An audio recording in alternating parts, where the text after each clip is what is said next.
Now let me show you the shuffle backwards. We haven't done that yet. Shuffle backwards is going to be the opposite of the shuffle forwards, naturally. Instead of shifting my weight back with sink, I'm going to shift my weight forward with set. Now my right leg is free off the ground. My weight is rooted on the left. My upper torso is turning clockwise. In order to shift my weight back, I'm going to use retreat. Retreat I consider almost the opposite of lift. I used lift to move myself forward. I'm going to use retreat to move myself backwards. Retreat, I'm going to flex my left hip, turn my upper and lower torso to the left, and it's going to shift my weight backwards. You saw retreat earlier when I stepped back with the swing leg, but now we're using the standing leg retreat to shift the weight backwards.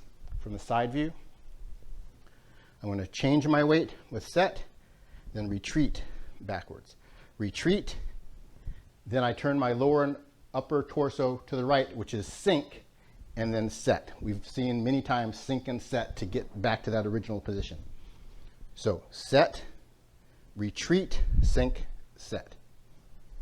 I'm going to shuffle forward using lift, shuffle back using retreat. Shuffle forward using lift, shuffle back using retreat, shuffle to the left using push, shuffle to the right using pulse. So for our stepping patterns, we now have a turn and drag,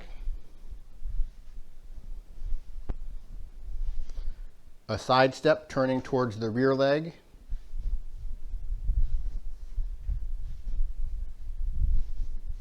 we have a shuffle to the left, and a shuffle to the right. We can do a jump switch and then shuffle forward, shuffle back,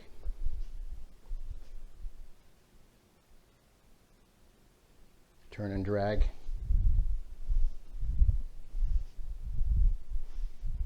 or side step.